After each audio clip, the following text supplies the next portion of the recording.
Bessie, they're not doing anything, right? And so I'm coming to meetings, I'm coming to trainings, and they're not doing anything. They're just there. So I'm like, all right, Bessie, come on, we got a meeting on Tuesday night. We're going to have an upline leader. He makes $300,000 a year. It's going to be awesome. Are you going to fight for it? And Bessie's like, okay, I'll be there. I'm excited. I'm like, all right, fly, Bessie. Now, the chickens fly. No. So she flops right back down. And I'm like, Bessie, what happened on Tuesday night? Where were you? All right, awesome. Listen, there's a training on Saturday.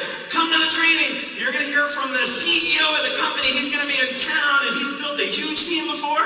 And Bessie's like, okay, great, I'm so excited. I'm like, all right, fly, Bessie. Now the chickens fly. She flopped right back down, and I'm running over going, Bessie, what happened on Saturday? I was partying on Friday night. I was hungover. All right, well, listen, I believe in you, Bessie. You can do this. Thank you. I'm like, hey, let's meet tomorrow for lunch, and I'll go through all my notes. So I'm like, all right. So I meet with Bessie at lunch, and I go through all my notes. So we have a meeting on Tuesday night, and I'm firing her up, and I'm like, I'm an awesome leader. Tuesday comes around, fly, Bessie. Now, does she have any guests? No, she flops back down. Now, the problem is, I got like 4 or 5, so I'm constantly like, come here, Henry, fly. Come on, Barry, fly. Fly. Now, let me give you some training. What do you think happens when you constantly try and make chickens fly? You get chicken shit all over you. Here's the lesson. Stop trying to make chickens fly and go find the eagle.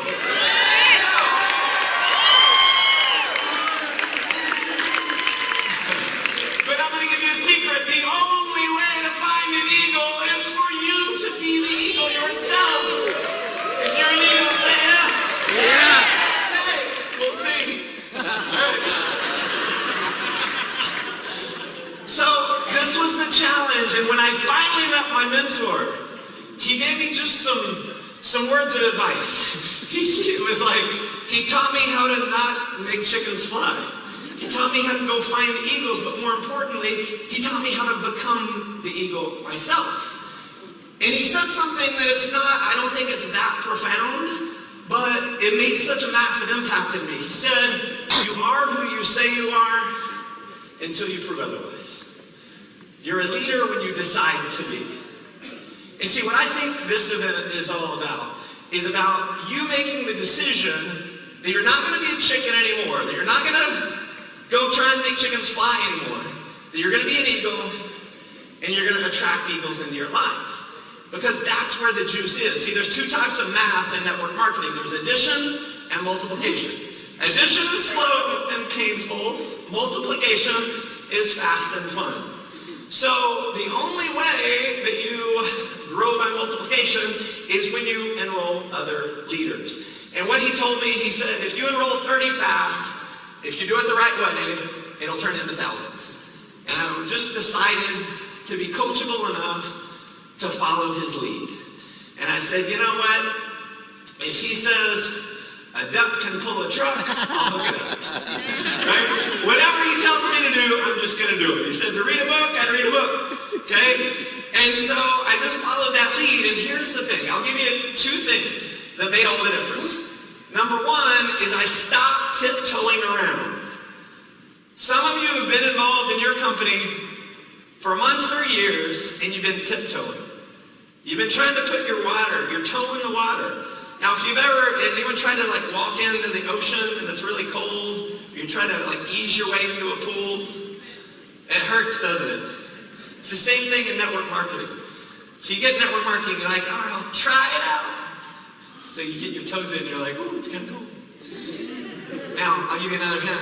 As long as you use the word try is to not do. Try is when you have no certainty, no faith, no commitment. So you got to eliminate that word. You got to stop being a try baby. And so you walk in and you're like, oh, it's cold, it's cold, it's cold. And you get a little farther. You're like, oh, it's cold. You get up to your knees, gets to your thighs, and then this is the worst part is going from here to here.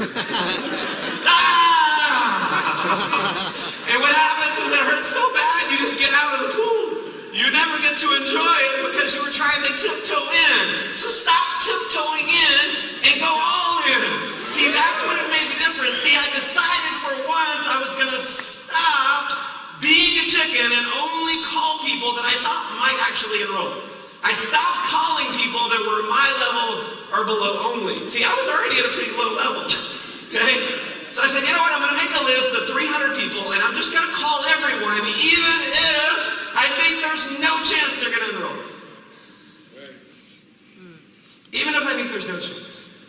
So I decided, you know what, the only way to do this is to go through a lot of rejection. See, to go from mediocrity to freedom, the only way to do that is through massive rejection. Lots and lots and lots of rejection. And so I started going through the numbers, and I personally enrolled about 30 people in 1 month. Now, I've never done that since. I don't even know how I did it. I was just absolutely insane. I got obsessively focused for a period of my life, and it produced some massive results. And if you look at what's happened over the last 9 years, over 1 million customers, $40 million earners on the team, about 120 people that hit the top rank in the company. It's an average of, pretty good income. So what's the secret? I have very little to do with it, I will tell you that. But if you look at the numbers, I have shown the business to about 1,200 people personally. I've been rejected by about 900 or so, and I've had about 300 that have said yes. 300 have turned into a big amount. So here's the secret. What most people in network marketing do is they look for not even the 300, because out of the 300, guess what? Most of them have done nothing at all. I think I'm pretty good at this, but most of them, more than half, have done nothing. Most of them have quit. You know how many are actively doing anything now? Probably 40 out of the 300. And out of the 40, there's only about 8 or 9 that have built a big business.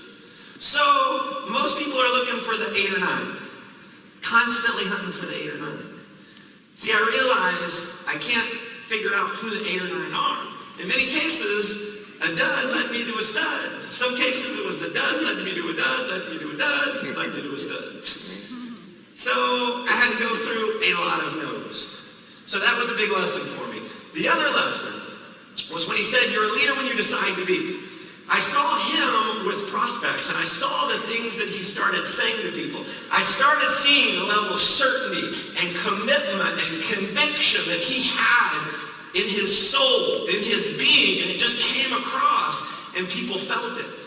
So I said, you know what, I don't feel that way, but I can at least say the things that he says. If you want to be confident, let me give you a tip. Start acting confident. Start saying the things that confident people say. Here's the great thing about leadership. Everyone thinks leadership is this elusive, mysterious thing. If you want to be a great leader, simply do the things that great leaders do. It's not that complicated. And so I would sit down with someone, and instead of being just timid, be like, hey, well, look at my opportunity. Go and do the information. Do you want to join? I told you we learn from pain more than we do from, pleasure, right? I had an experience, and this is really what turned it for me. It was right before Wayne told me, you are who you say you are. Invited a handful of guests to a presentation.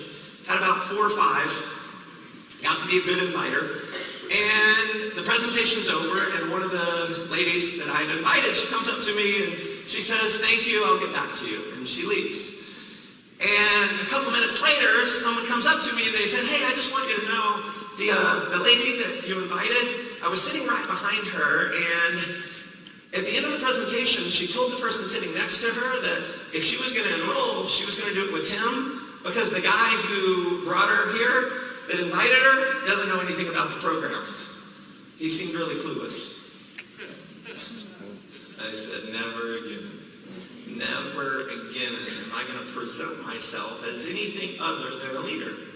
So what I started saying to people is, after a presentation, I would say the things that my mentor said. He would say, listen, when you team up with me, I go to work with you. We lock arms together, and if you're coachable and teachable, I'll make you unstoppable. If you lock arms with me, I will not let you fail. Are you ready to get started? And people said yes. And I thought, oh, that sounds so scary to say that. But I started saying those things and putting out my hand, and you know what? People started shaking my hand and they started joining. And instead of only recruiting followers, I started recruiting leaders. See, it was just stepping up. And here's the whole thing. There's got to become a point in your life where you make that decision, where you get sick and tired of being sick and tired. You get sick and tired of being average, sick and tired of living in mediocrity. Some of you are here tonight and you're making no money. You're making very little money in your company. Some of you are making good money. You're making $50,000, $100,000 a year, maybe $200,000 or $300,000 a year. But you're still tiptoeing around. You still haven't gone all in. See, I think in your heart, you know you can do something really amazing. If you're willing to really go all in, to step into the leadership power that you know is within you, if you're willing to just take the step. And so when I met my mentor, and he taught me these things, he said, you're the leader. You are a leader when you decide to be. I said, you know what? No longer am I going to live over here. See, I always had a safety blanket. I could always go back to the land of mediocrity. See, I'd come over here and my friends would welcome me back. Come on, man, let's go have a beer. Let's go to the ball game. Common men love other common men because they justify each other's averages. There you go. That's a great line. Not going to be average anymore. So here's what made the difference. I said, for one last time, there's going to be no safety blanket.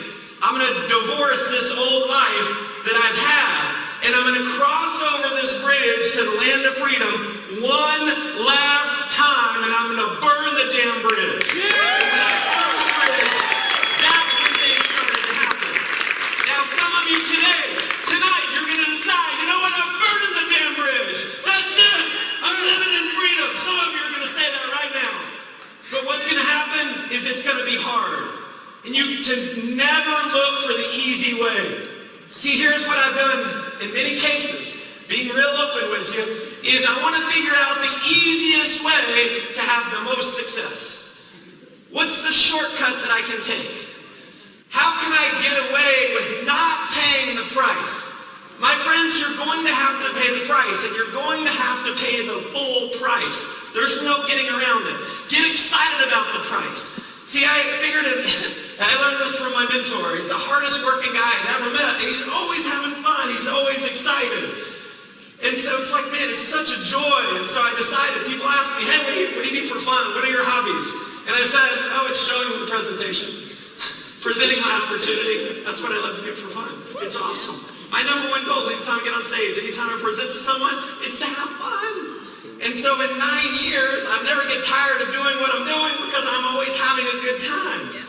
And see, there's going to be things that come up. If I can prepare you for the obstacles, you can get through them. So one of the obstacles is that you're going to get rejected. And so you've got to get over your need that you have of acceptance from other people. You're going to have to give up that need. So many times people are concerned with their reputation. What are my friends going to think about me?